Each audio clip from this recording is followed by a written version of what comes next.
Baiklah, Assalamualaikum warahmatullahi wabarakatuh.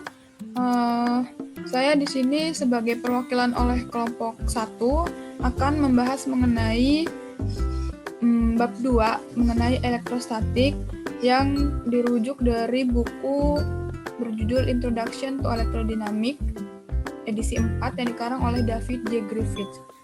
Jadi di sini kelompok 1 beranggotakan 6 orang, yaitu saya sendiri Alia Destiana sebagai pemateri. Yang kedua ada Chairini Nur Aksa sebagai penerjemah subbab 2.1.1. Lalu ada Irda Widya Pastika sebagai penerjemah 2.1.2. Yang keempat Datri Rahayu sebagai penerjemah 2.1.3. Anisha Berliana Peberti sebagai penerjemah 2.1.4 dan terakhir ada Hafidah Kana yang berperan sebagai editor.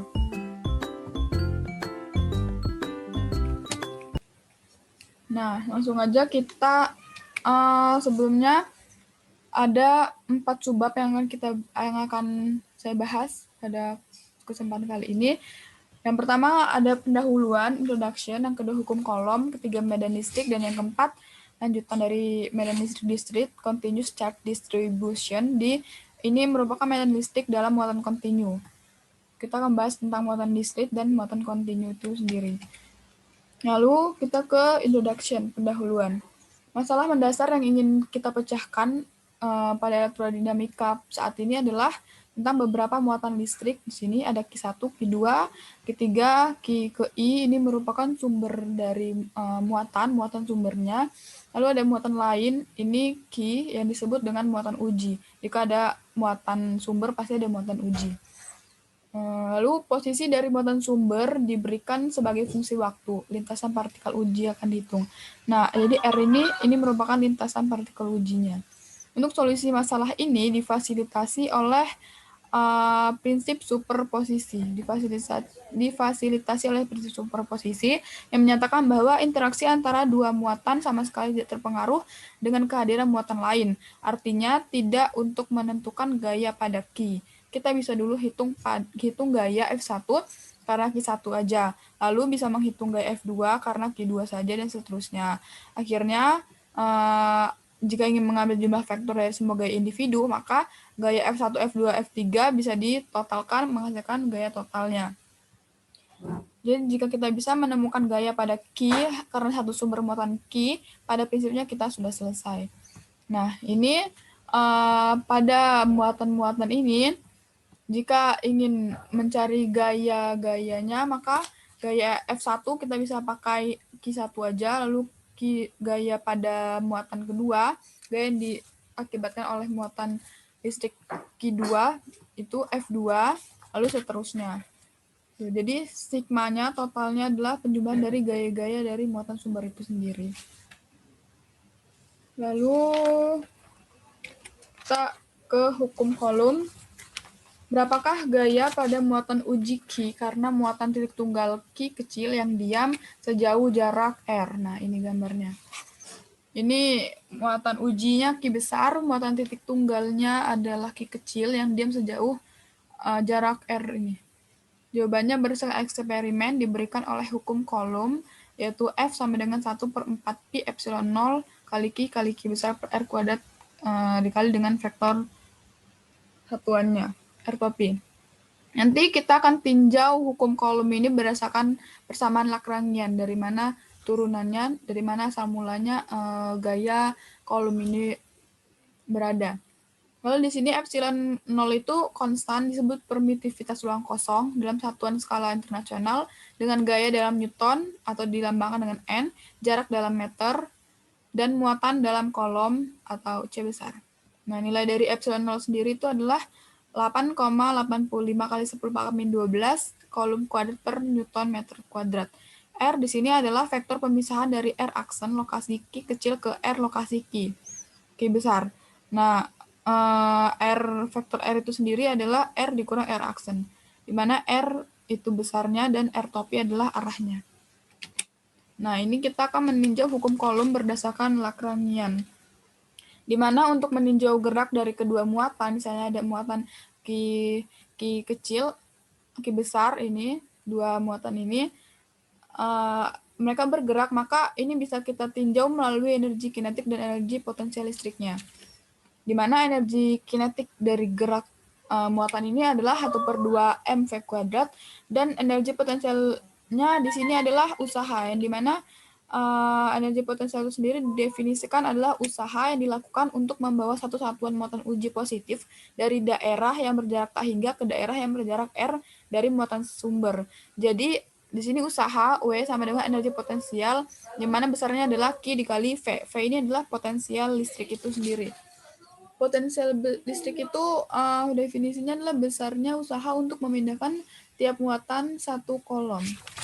Jadi di mana potensial listrik ini sendiri besarnya adalah Q dikali Q besar per R. Sehingga energi potensialnya adalah Q dikali potensial listrik dikali V. Nah, jadi kita substitusikan, jadi energi potensial itu adalah K dikali Q kecil Q besar per R. Nah, di mana karena kita meninjau dengan Lagrangian, maka R dengan V akan otomatis berubah menjadi koordinat umum. V ini, V kuadrat ini, dan R ini menjadi koordinat umum, sehingga energi kinetiknya menjadi 1/2 mx dot kuadrat, lalu energi potensialnya akan berubah menjadi K kecil Q besar per X. Sedangkan karena kita ingin meninjau berdasarkan Lagrangian, maka persamaan dari Lagrangian itu sendiri adalah energi kinetik dikurang dengan energi potensialnya. Dimana kalau kita substitusikan adalah bentuknya seperti ini, yaitu 1/2 X dot kuadrat dikurang K kecil Q besar per X. Dimana persamaan diferensial Lagrangiannya adalah D per dt do L per do X dot dikurang dL per do X sama dengan 0. Nah, selanjutnya ini kita akan membuktikan persamaan gerak dari sistem yang ditinjau berdasarkan persamaan diferensial dari Lagrangian itu sendiri. Kita akan buktikan dari mana asal-usul hukum kolom ini berada. Hukum kolom ini ada berdasarkan tinjauan dari Lagrangian itu sendiri. Baiklah, kita lanjutkan presentasi kita mengenai hukum kolom berdasarkan tinjauan Lagrangian, di mana persamaan gerak dari sistem yang kita tinjau itu ditentukan berdasarkan persamaan diferensial dari Lagrangian itu sendiri. Di mana persamaan diferensial dari Lagrangian itu adalah D per dt do L per do X dikurang do L per do X sama dengan 0. Nah, sekarang kita cari dulu nilai dari D per dt do L per do X. Nah, setelah kita dapat ini nanti dikurangkan dengan nilai dari do L per do X. Nanti kita cari setelah ini. Jadi ini D per dt do per do X. Nah, nilai L-nya itu energi kinetik tadi ya, 1/2 mx dot kuadrat dikurang dengan energi potensialnya, yaitu K besar Q kecil per X. Nah, jadi D per dt ini 1/2 mx dot kuadrat diturunkan jadi 2 ke depan, 2 1/2 1 mx dot mx dot 2 dikurang 1 1, jadi mx dot. Nah, jadi ini turunan dari mx dot adalah mx double dot. Ini 0. Kenapa jadi mx dot aja? Karena yang ini nilainya 0. Kenapa 0? Karena ini kan diturunkan terhadap ketinggalan terhadap x dot do L per do X dot ini do X dot. Jadi karena diturunkan terhadap do X dot, jadi ini hasilnya 0 karena ini X bukan X dot. Jadi hasilnya mx double dot karena X dot ini diturunkan terhadap T adalah akan menghasilkan X double dot. Selanjutnya kita akan mencari nilai dari yang ini, do L per do X. do L per do X sama dengan do per do X, masukin nilai L-nya 1/2 mx double dot kuadrat dikurang Q per X. Jadi ini do per do X dari ini tinggal min Q per X.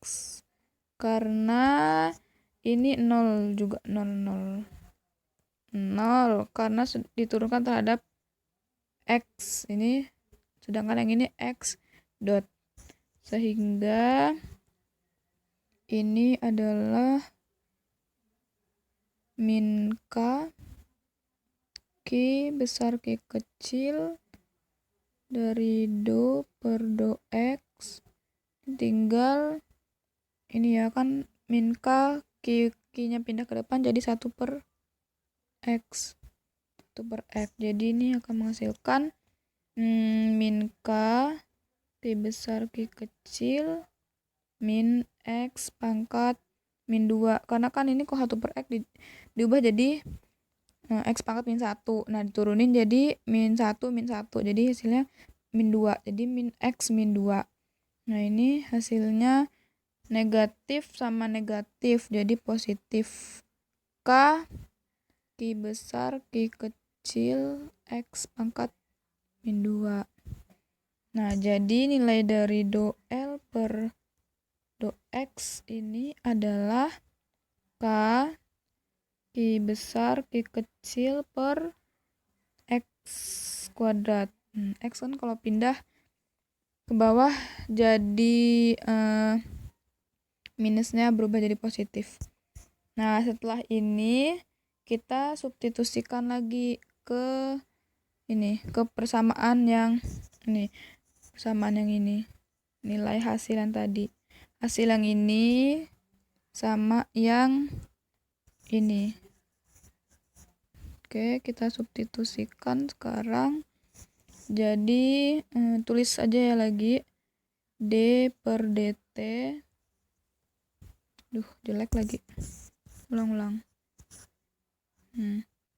D per dt dari do L per do X dikurang do L per do X sama dengan 0. Nah, tadi nilai dari D per dt do L per do X tadi adalah M X double dot. Kan? Terus nilai yang ini adalah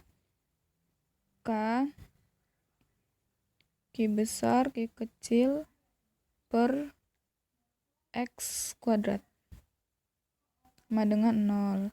Jadi M ini M X double dot sama dengan, pindah ruas jadi positif, Q besar Q kecil per X kuadrat. Nah, dimana MX dot kuadrat ini adalah M dikali A. Nah, ini Q besar Q kecil X kuadrat ini sama adalah R kuadrat, jarak. Nah, dari sini kita bisa dapat asal usulnya gaya kolom tadi. M kali A ini adalah F kan. Nah, jadi ini Q besar Q kecil per R kuadrat. Nah, dari sini, dari tinjauan Lagrangian inilah kita bisa mendapatkan dari mana hukum kolom itu.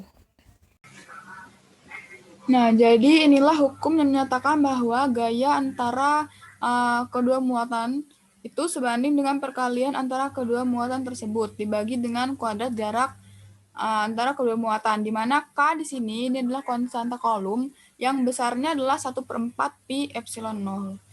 Oke, selanjutnya kita akan membahas mengenai medan listrik. Baiklah, kita lanjutkan presentasi kita mengenai medan listrik. Jika kita memiliki beberapa titik muatan Q1, Q2, atau Q ke N, Q lainnya, pada jarak R1, R2, R3, R ke N dari Q total, dari Q, maka total gaya di Q terbukti F sama dengan sigma dari gaya-gaya yang disebabkan oleh muatan-muatan itu sendiri, yaitu oleh gaya F1, F2, karena muatan Q1, karena muatan Q2, sama dengan ini 1/4 pi epsilon 0 ini adalah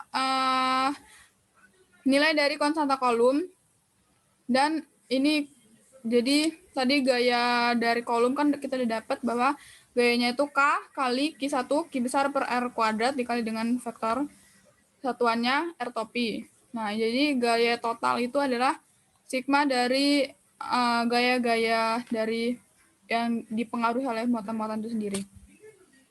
Lalu dapat kita tuliskan seperti ini, Q per 4 pi epsilon 0, Q1 dikali sigma dari Q1 per R kuadrat dikali R topinya. Atau ini bisa kita tuliskan sebagai F sama dengan Q dikali E, di mana E ini adalah nilainya adalah 1/4 pi epsilon 0 dikali dengan sigma dari Q1 per R1 kuadrat itu sendiri. Nah, di sini E disebut medan listrik dari muatan sumber ya. Lalu kita akan bahas tentang gambar 2.3. Baik, jadi ini adalah medan listriknya, yaitu nilainya 1/4 pi epsilon 0 dikali dengan sigma dari muatan dibagi kuadrat jaraknya. Lalu ini di mana medan listrik itu diciptakan oleh semua muatan bidang semua muatan dari muatan listrik ini, medan listriknya tercipta oleh semua muatan. Lalu medan listrik ini terjadi dimanapun setiap ada tegangan. Jadi setiap ada tegangan listrik, medan listrik selalu ada. Lalu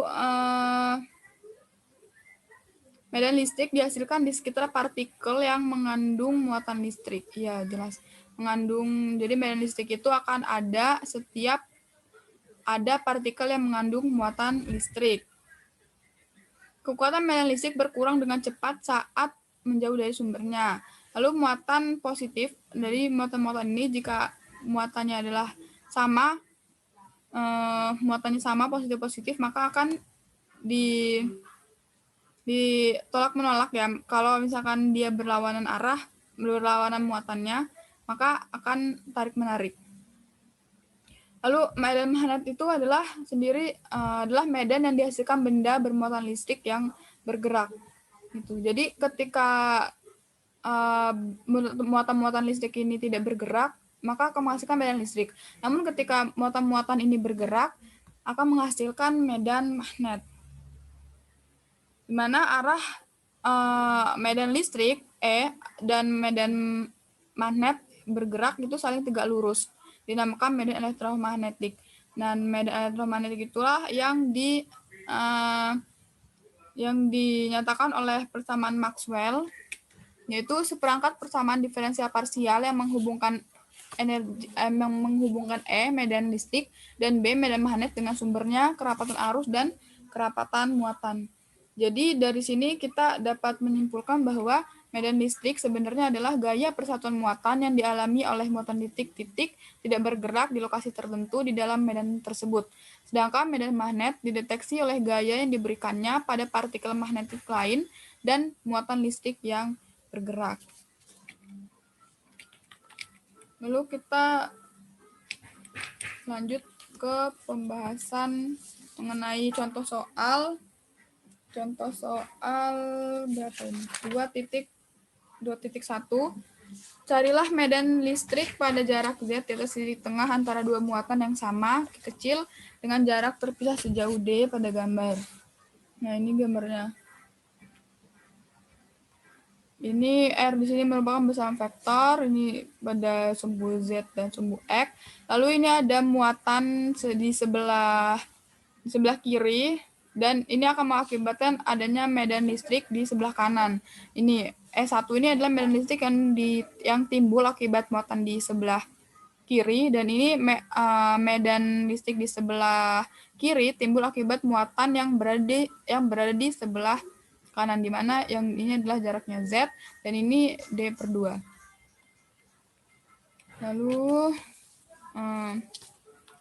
nilai dari medan listrik ini, total dari medan listrik ini kan EZ, maka totalnya adalah penjumlahan dari medan listrik 1 dan medan listrik 2.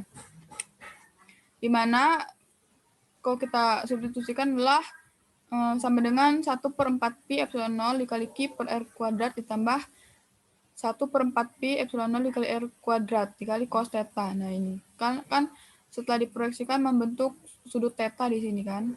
Jadi dikali dengan sudut theta. Ini adalah persamaan medan listrik tadi yang udah kita bahas sebelumnya. Lalu akan menghasilkan medan listrik di Z itu jadi 1/4 pi epsilon 0 Q R kuadrat dikali cos theta Z pi, di mana R sama dengan akar dari Z kuadrat ditambah D/2 kuadrat, dan cos theta itu adalah Z per R, di mana R-nya itu yang ini kita masukin jadi Z kuadrat ditambah D/2 kuadrat. Sehingga akan menghasilkan 1/4 pi epsilon 0 dikali dengan Q per ini Z kuadrat ditambah D/2 kuadrat. Ini nilai R yang udah didapat tadi. Lalu Z per akar Z kuadrat ditambah D/2 kuadrat Z pi. EZ. Nah, ini nilai R kuadrat dan ini nilai cos theta-nya yang udah kita dapat di sini disubstitusikan. Lalu akan menghasilkan EZ sama dengan 2/4 pi epsilon 0 dikali Q per Z kuadrat tambah D/2 kuadrat dikali Z per akar Z kuadrat tambah D/2 kuadrat dikali dengan Z pi-nya. Nah, ini jadi seperti ini. Dari ini akar ini nanti kita ubah aja ke bentuk 1/2 atau ini bisa langsung di ini ya. Bisa langsung ditiadakan ini akar dengan apa? Dengan kuadrat ini kan saling menghilangkan. Kuadrat diakarin jadi habis jadi Z kuadrat tambah D/2 kuadrat aja. Lanjut.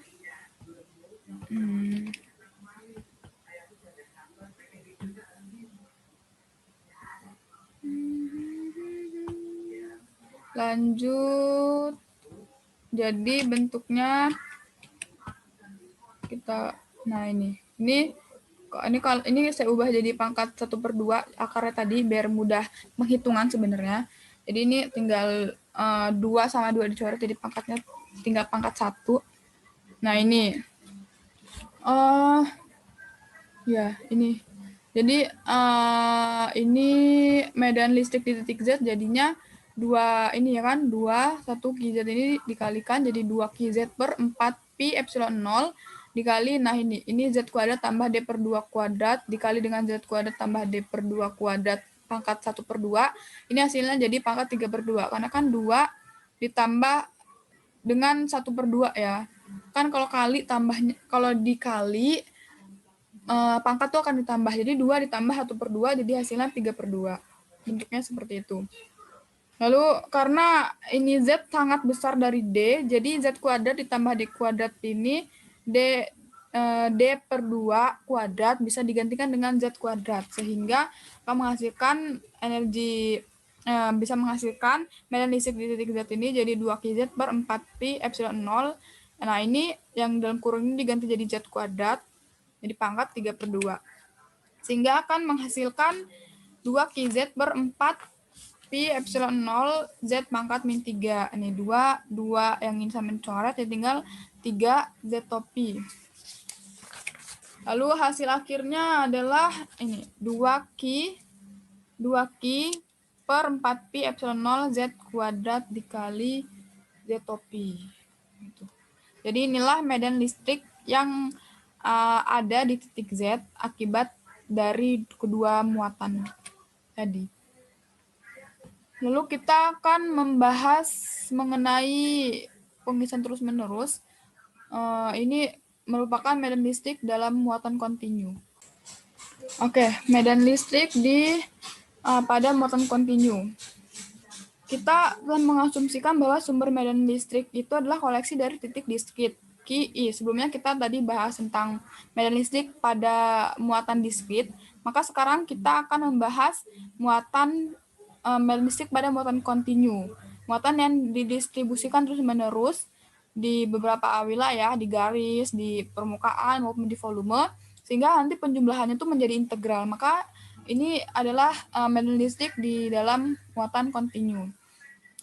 Lalu muatan kontinu itu bisa berupa garis, line, ya, line chart nih, berupa garis, terus permukaan dan volume. Yang mana rapat muatannya itu untuk garis adalah lambda, permukaan itu adalah sigma, dan volume itu adalah rho. Nah, ini adalah merupakan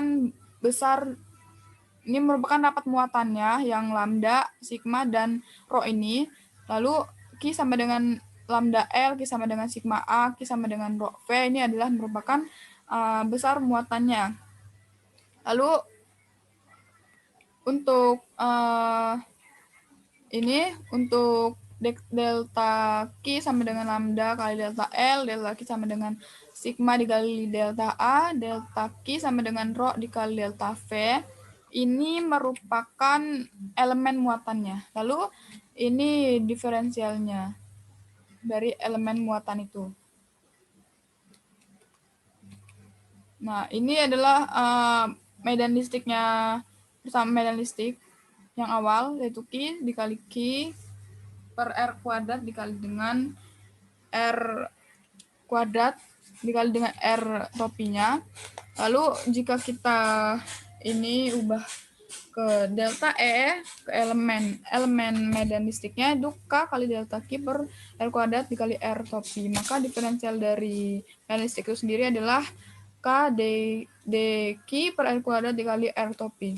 Lalu jika kita integralkan kedua sisi, maka jadi integral dE sama dengan integral K dikali dQ per R kuadrat dikali R topi. Maka akan menghasilkan ini energi, maksudnya medan listrik akan menjadi dalam muatan kontinu ya, jadi pengintegralan dia jadi K integral dQ per R kuadrat dikali R topi.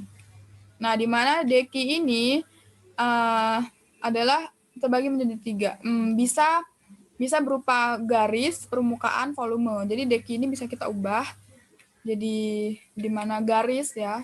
Garis itu, jadi kalau misalkan garis, kita muatannya tersebar di garis, kita bisa ubah dQ ini jadi dl. dQ jadi dl jika di garis. Maka persamaan medan listriknya akan berubah menjadi K integral lambda. Lambda ini rapat muatan tadi, rapat muatan dari garis per R kuadrat dikali R topi dikali dengan dl. Lalu jika di permukaan, maka dA. Jadi persamaan medan listriknya seperti ini. Sigma K integral dari sigma per R kuadrat R topi dA. Lalu volume itu adalah dV. Jadi E sama dengan K integral rho per R kuadrat R topi dikali dV. Baik, kita lanjutkan pembahasan kita mengenai medan listrik dalam muatan kontinu. Pada contoh soal 2.2. Tentukan medan listrik jarak Z di titik tengah garis di sepanjang segmen 2L yang membawa garis seragam dengan nilai lambda. Nah, ini sudah kita proyeksikan, di mana ini ada DE elemen dari medan listriknya. Nah, medan listrik ini kan timbul karena muatan yang di sini. Maka ini adalah elemen dari medan listriknya. Nah, di sini saya pakai Y ya, bukan pakai Z ini, bukan pakai Z. Pakai Y juga nggak apa-apa, cuman biar lebih familiar aja, jadi pakai Y. Dan ini DX-nya, DX ini dari DL. karena kan muatannya di sepanjang garis. Kalau sepanjang garis kan line, jadi dia pakai DL, jadi DL itu DX. DL sama dengan DX. Kita tulis aja di sini ya. Merah. DL sama dengan DX. Nah, jadi ini vektor posisinya. Nah, ini sepanjang ini. Dari batasnya, berarti batasnya dari min L ke L. Nah, kita disuruh cari tentukan medan listrik. Nah, medan listriknya itu di sini di titik P. Di titik P ini. Maka kita langsung aja ke solusi.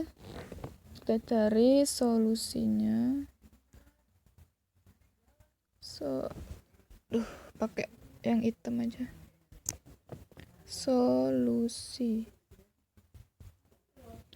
Kita tentukan dulu vektor posisinya. Kita berada di sistem tadi, berada di YJ topi dikurang XI topi ya. Nah, tadi tulis lagi biar nggak lupa, DL-nya sama dengan DX. Lalu kita tentukan besarnya, yaitu akar dari Y kuadrat ditambah nih min X kuadrat. Jadi sama dengan Y kuadrat min kali min plus ya. Jadi plus X kuadrat. Nah, sedangkan vektor satuannya R topinya yaitu vektor posisi dibagi besar dari vektor itu sendiri, yaitu YJ topi dikurang XI topi per akar dari Y kuadrat ditambah X kuadrat tadi. Nah, ini vektor satuan. Lalu setelah dapat vektor satuan besar vektor sama vektor posisinya, sekarang kita substitusikan ke persamaan medan listrik. Nah, persamaan medan listrik terhadap muatan yang tersebar di garis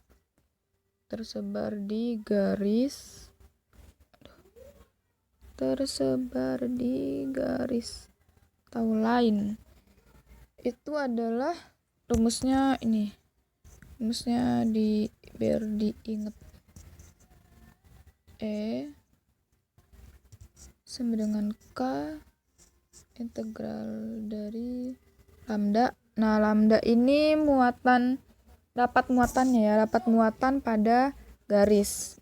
Diingat, per R kuadrat dikali dengan vektor satuannya DL.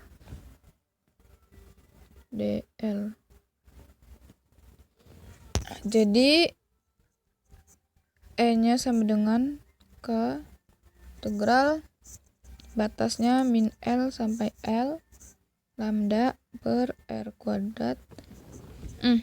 R kuadratnya ini udah dapat tadi, jadi kita masukin R kuadratnya tadi adalah X kuadrat ya. X kuadrat ditambah Y kuadrat. Nah, kali dengan vektor satuannya tadi YJ topi min XI topi per akar X kuadrat tambah Y kuadrat. Nah, DL-nya tadi DX. Jadi akan menghasilkan E-nya sama dengan K, lambda-nya depan. Ini batas bawah L sampai L YJ. Kan ini ke depan. Udah tinggal YJ min XI topi per. Nah, ini pangkatnya jadi pangkat 1 kan. Nah, akar ini kan akar. Jadi kita ubah jadi pangkat. Jadi pangkat 1/2. Jadi 1 ditambah 1/2, 3/2. 3/2 ya. Jadi di sini hasilnya x kuadrat ditambah y kuadrat pangkat 3/2.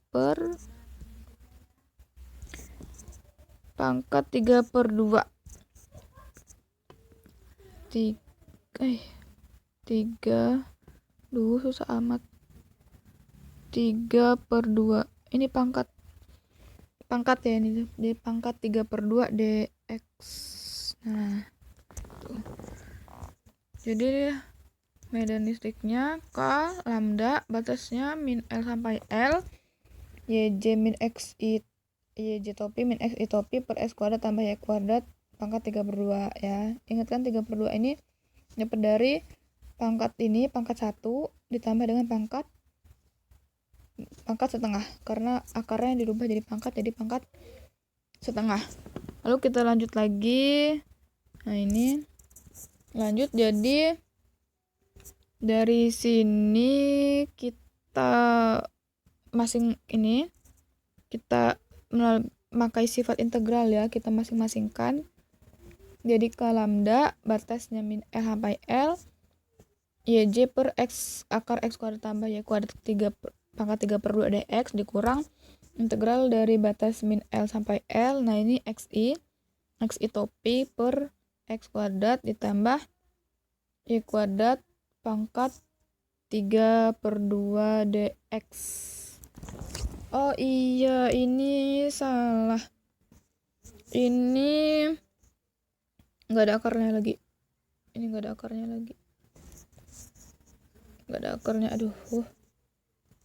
Maaf. Ini kita ubah warna ungu, samain. Ini YJ. Saja lah. Nih, jadi YJ topi per X kuadrat ditambah Y kuadrat. Aduh. Ini Y kuadrat. Nah, pangkatnya 3/2 dx. Karena kan tadi kita udah ini melalui sifat integral kita masing-masingkan. Nah, ini jadi menghasilkan K lambda YJ ini pindah ke depan X per Y kuadrat kali akar X kuadrat tambah Y kuadrat, batasnya min L sampai L dikurang I topi dikali min 1 per akar X kuadrat ditambah Y kuadrat, kan batasnya min L sampai L. Ini nih sifat integral, gak usah dibahas di sini ya, karena pasti panjang banget nanti videonya, tidak dicari sendiri. Ini yang penting sifat-sifat dari integral perubahannya seperti ini. Nah, setelah itu kita lanjut masukkan batas bawah batas atas, maka akan menghasilkan seperti ini. E sama dengan K lambda YJ topi. Nah, ini setelah dimasukkan X-nya ganti dengan kan batas bawah batas atasnya tadi, jadi L per Y kuadrat akar L kuadrat ditambah Y kuadrat kan. X-nya sudah diganti, ditambah dengan L per Y kuadrat akar L kuadrat tambah Y kuadrat ditambah I topi. Nah, ini plus ya, kan tadi di sini min kali min nih. Min kali min. Nih, min I topi sama ini min. Ini min kali min plus. Ya, di sini sudah plus. Nah, ini 1 per akar L kuadrat ditambah Y kuadrat. Nah, ini dikurang 1 per akar L kuadrat ditambah Y kuadrat. Nah, kalau kita lihat di sini, ini sama kan ini sama. Ini bisa kita coret. Hasilnya 0. Maka akan menghasilkan energi potensial maksudnya medan listrik di titik P, medan listrik di titik P-nya sama dengan 2K lambda L. Nih kan, ini L per Y kuadrat yang ini ditambah dengan ini kan 2 hasilnya. Kan 2 kan? Ini kan sama, lihat L Y kuadrat 2 kan. Tambah ini 2, terus dikali dengan K lambda, jadi 2K lambda L per Y kuadrat akar L kuadrat tambah Y kuadrat yaitu pi. Nah, maka akan menghasilkan nilai ini akan sama dengan ini bentuk lainnya.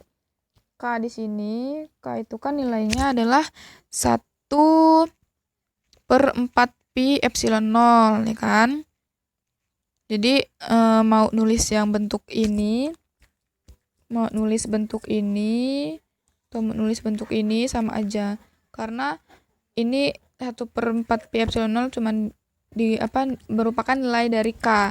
Kalau sederhana bentuknya seperti ini. Tuh, jadi ini sama dengan kalau kita bentuk lain, jadi 1/4 pi epsilon 0 dikali 2 pi L per Y akar L kuadrat ditambah Y kuadrat yaitu pi. Nah, jadi itulah energi potensial di titik P. Jadi ini medan listriknya sama dengan 1/4 pi epsilon 0 dikali 2 pi L per Y akar L kuadrat tambah Y kuadrat yaitu pi. Nah, untuk garis Z lebih sangat besar dari L, maka nanti nilai dari L akar L kuadrat tambah Y kuadrat ini akan jadi sama dengan Z kuadrat, jadi akar Z kuadrat. Nah, ini kita tulis lagi sama dengan ini 1/4 pi epsilon 0 2 lambda L per Y. Nah, ini jadi akar Z kuadrat. Karena Z sangat besar dari L. Jadi berubah menjadi Z kuadrat. Nah, kita operasikan. Jadi ini 1/4 pi epsilon 0 2 lambda L per Y. Ini ubah jadi pangkat 1/2 aja. Oh, ini masih ada kuadratnya di sini.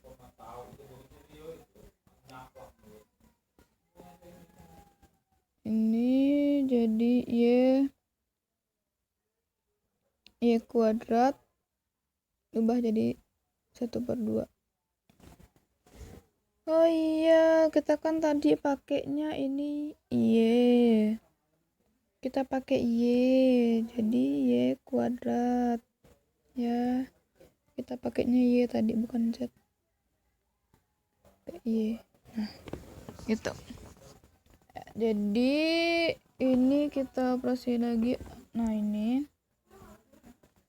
2 sama 2 coret, jadi tinggal pangkatnya 1 ya.